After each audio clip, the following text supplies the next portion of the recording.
Okay. Recording? Are we recording? Yes, we are recording. How are we doing today? I wanted to talk about strength, the strength card, and the principle of gender. Here's good old classic Rider-Waite-Smith. Tremendous amount of things that can obviously be said about this card that have always been said, right? So it's always understood that that happens to be the Empress, making the Lion the Emperor. You would understand this like the relationship between Freya and, forgive my horrible old Norse on this, but Berlithskundi, the boar that she rides as one of her war mounts.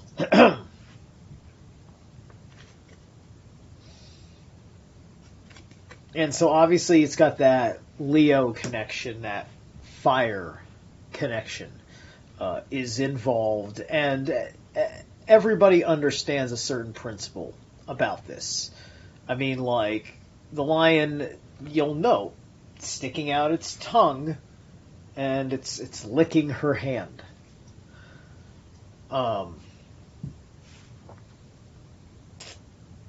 You do not reach with your tongue at a threat.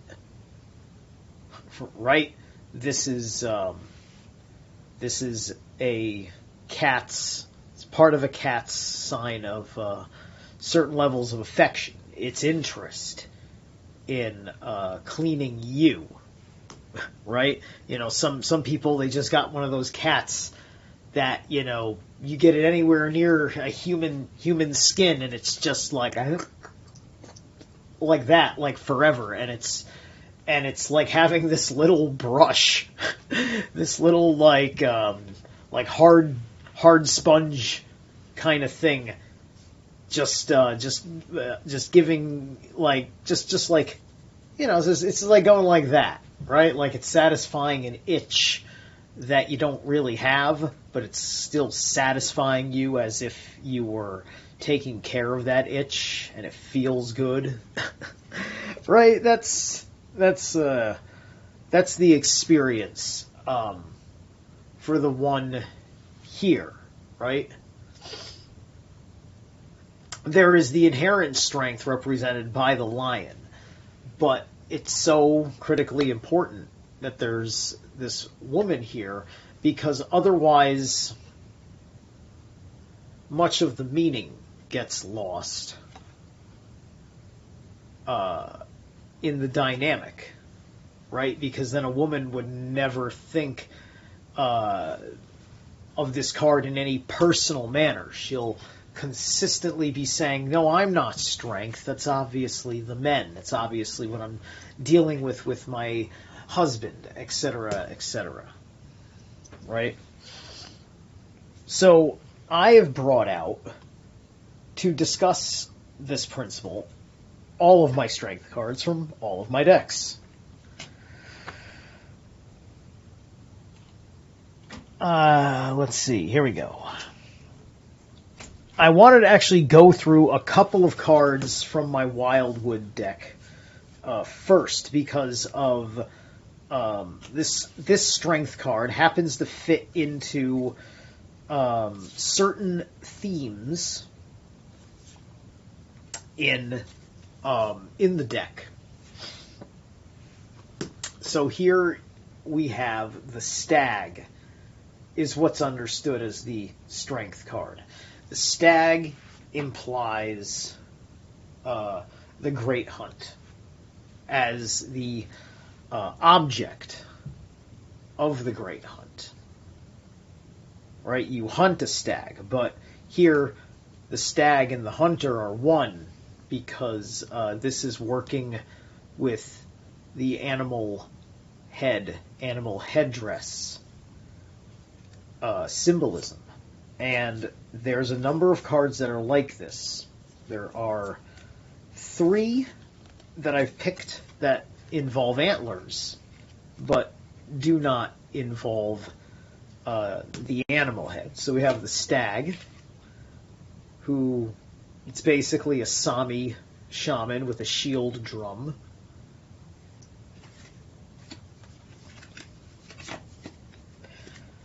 The 2 of vessels. We basically have another stag and a horse. Interesting enough, right?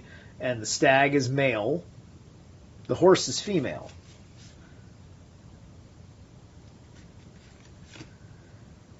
Here we have the ancestor. I believe this one is female.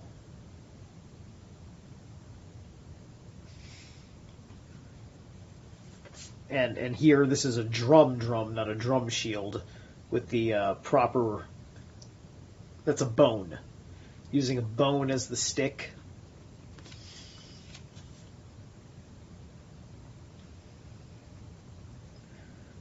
Looking back over here, of course, you've got that heart fire in the center, kind of being cultivated by them, but also there is the emotion that flows from their hands. There's water below and fire above.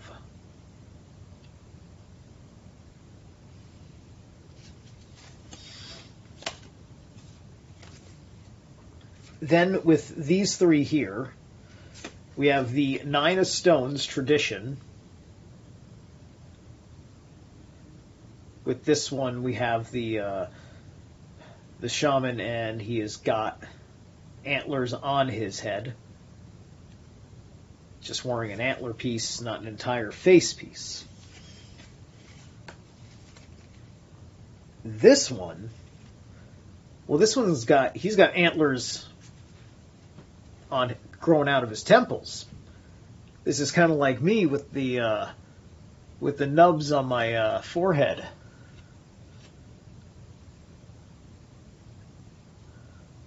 Which, you see from time to time just from watching me enough. And so this is the 9 of bows, which is like full power of the flame, if you will, and it's respect. And then this one actually is really the only one I saw where it was just a full beast. And then you have a stag here, and it's drinking from the Ace of Vessels. So there's something inherently emotional involved here with that, right? There's a deep emotional connection with the spirit that this represents. You take on this spirit to hunt it as an equal. So you dress like the stag to hunt the stag, to say, this is going to be an honorable fight because I'm going to hunt you on your level, right? This is you seeking out what you have to do, honoring the strength of what you're looking for. Because it's the bigger challenge, right? There's the inherent beating of the war drum.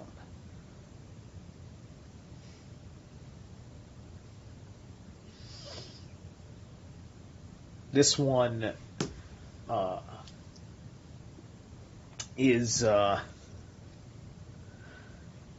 yeah. All these strengths are different. Let me show you the next one. Want to show you from my new deck. This is from my Dragon Tarot deck. This one I thought was fascinating. This was cool the way they went with it. Here you've got the lion, And he is just part of an alchemical dynamic going on with a dragon. A lion and a dragon representing strength. There's an implication in that you're looking at a principle that was abused by the Archon Yaldabaoth, thus making him the dreadful demiurge.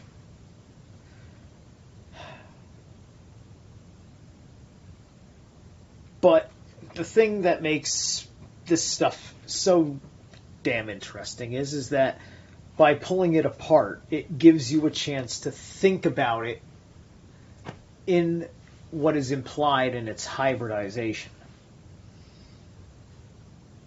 Operating with our dark and light Caduceans around what seems to be, I guess, a very radiant, almost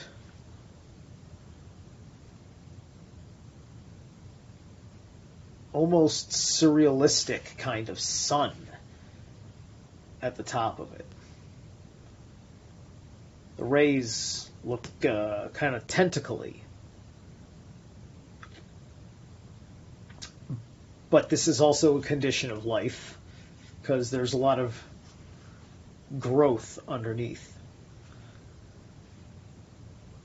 So, are these elements present in the situation you are looking for your strength in? Is that there? Is that why you are not satisfied with your level of strength? What are you looking for? What's inherent in the environment when you break it down? And remember this, cats, many cats, maybe most, if not all cats, have greater reflexes than snakes. But that's because there's something inherently reptilian within this mammal, because it has this beautiful, flowing, elegant relationship with its nervous system. So there, as a mammal, it's kind of like my iguana, except high activity, active hunter. Right? That's basically it. It's basically a low maintenance cat. That's what my iguana is. It's a low maintenance cat. And it'll never hate me. It just won't necessarily be the snuggliest of things. Although Locke's had his moments when I'm lying on the bed and he just shows up to say hi. But anyway.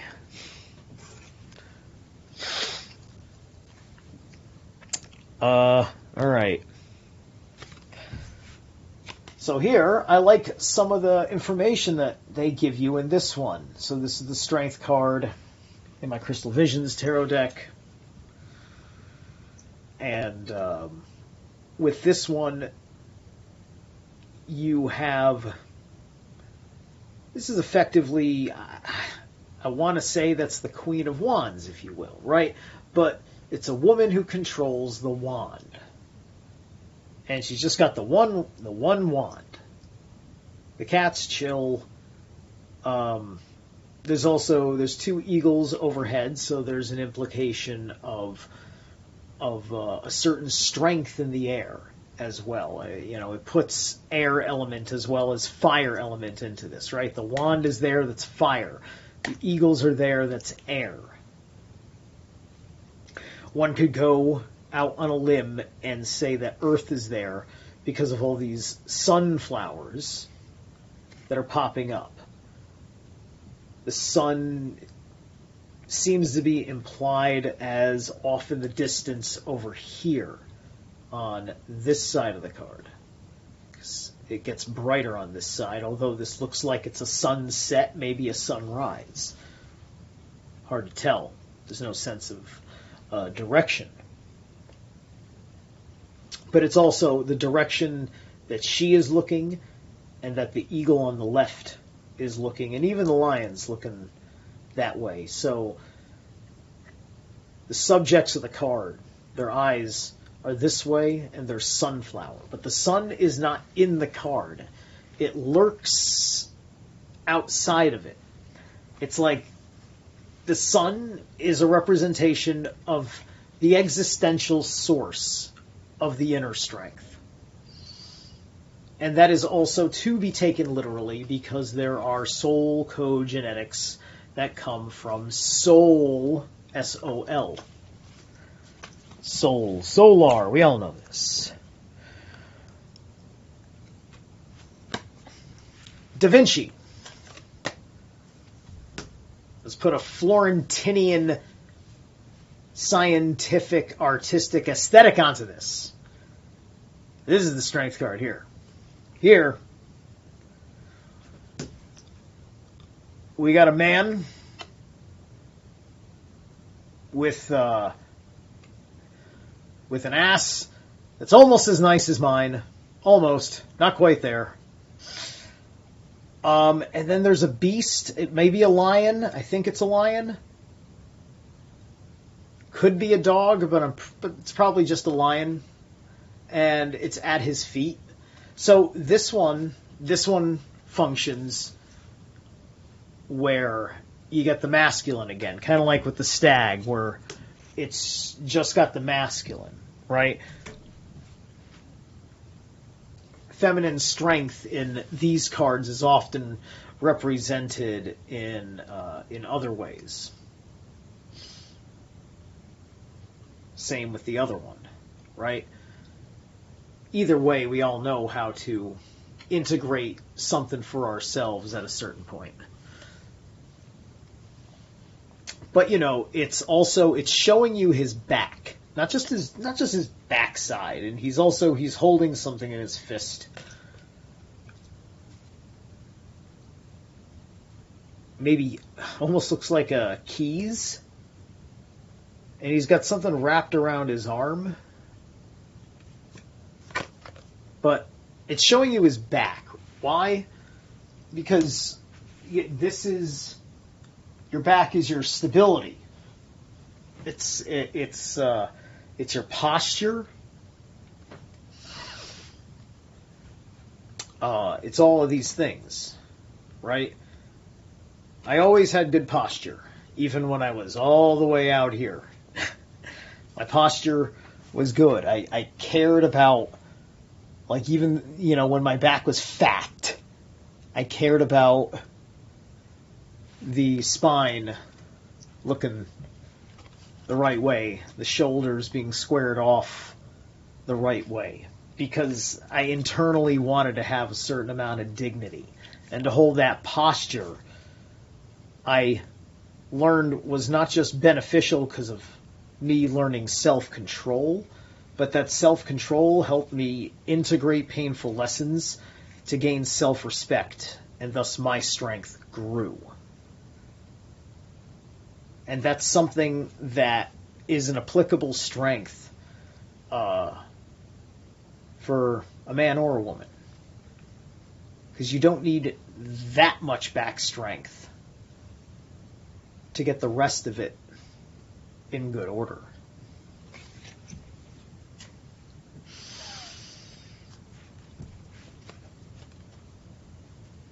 Fortitude. This is the Hermetic Tarot deck. Daughter of the Flaming Sword, this one is called. And so with this one, we're talking about, like, this is a full-blown, like, Athena, right? This is Athena. This is, I got Joan of Arc intuitively comes to mind. Joni, my French sister. All right. And remember, my Germanic claim comes from my Frankish claim, right? I'm Norman French. And so you're seeing a representative of That represents bloodline at the end of the day, right? You've got this here that represents your bloodline. And that's just tradition. You know, it's just like, I'm nothing, but even I have one. This has been in my house since forever. I think I've shown it before.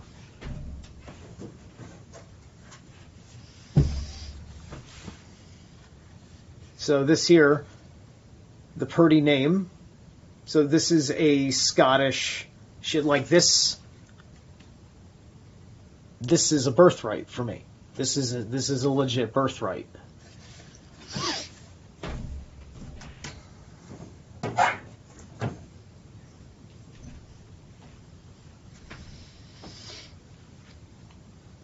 And so that helps me narrow down certain certainties in who my ancestors are. So you get the North Node is chosen by the Hermetic Tarot creators for this card, right? And I would say that, yeah, the North Node is probably what you don't understand is the most powerful, compelling force in your solar level grid works. That's the North Node of your moon. Oh my God. That works on your unconscious mind. It's that thing that has a hard yes and a hard no about certain things. And it's often the cause of where heart conflict comes from because of the strength it takes to defend that principle. And it's a question of because you're going to defend it, because that's going to be built into your nervous system. It's a question of that when that triggers, do you have the composure, the resolve, and the force to defend it? And if you don't, are you still willing to die for it? That's the scary part, right? Because what really scares a lot of people is not getting in a fight, but it's dying in the fight. Or, you know, where, you know, you got no problem throwing a punch on the streets, but a guy in the street, there's no honor, there's no ref, no one checked him. You don't know if he's going to pull a fucking knife on you, and that terrifies you. That it's the blade that you imagined. It was the gun that you imagined. I was almost jumped in New York City many years ago, hanging out with my friend, going to a club that particular night, just hanging out, and a guy just like rolls up, says some bullshit about like Chinese food or something, and then he turns around a second later, and he's got his hand in his jacket pocket like that, and reptilian system on this fat kid was just like, whoa, no, just like, you know, I was, if it was fight or flight, it was flight. I was definitely not stunned, right? But I was like, nah, I'm out, ski bro. And my reptilian got me out of there, right? So that's how that works. So she has some sort of a, yeah, it's like a flaming chalice. Same thing with the strength card in the Crystal Vision. She's holding a primal fire source, right? And this primal fire source is what she uses with her offhand. She only needs one hand and a gentle touch. A man needs to master the gentle touch. A woman needs to master the direct touch. That's the big differences between the two. They're meant to be mastered without surrendering your state of gender. It doesn't mean that you all of a sudden flip yourself to be more yin than yang as a guy, and vice versa for a woman. It's a deeper trait, because the yin and the yang are not gender, but gender conforms to yin and yang's principles.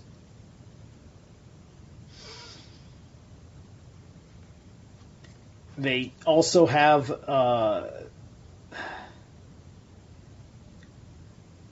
It's very there's odd marks on the lion's face. Just want to take note of that. And then there's this there's a 5-pointed flower that's off over here. But then there's a 4-pointed flower with what looks like a 2 of Wands motif over her heart. Over the center chest piece under an equilateral cross. Or over an equilateral cross. Kind of like the way you tie a bow on a present.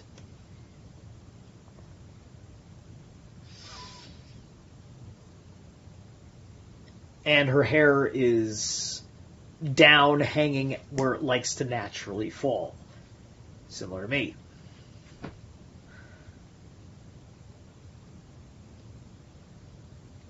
And, oh my god, that's what this is. Very clever. Just realized what this is. This is Thor. Meaning it's not Thor. This is Thrud. This is Thor's daughter. That's Thrud. Thrud and her iron fist. Because she rules after the Ragnarok. She's one of the matriarchs. The strong women come forward, inspired by the men who had to be strong and fell in the Ragnarok. But they lived on and were able to keep their traditions.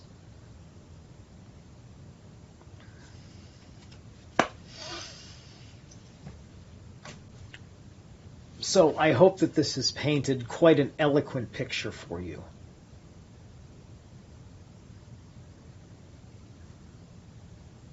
You guys have a good night.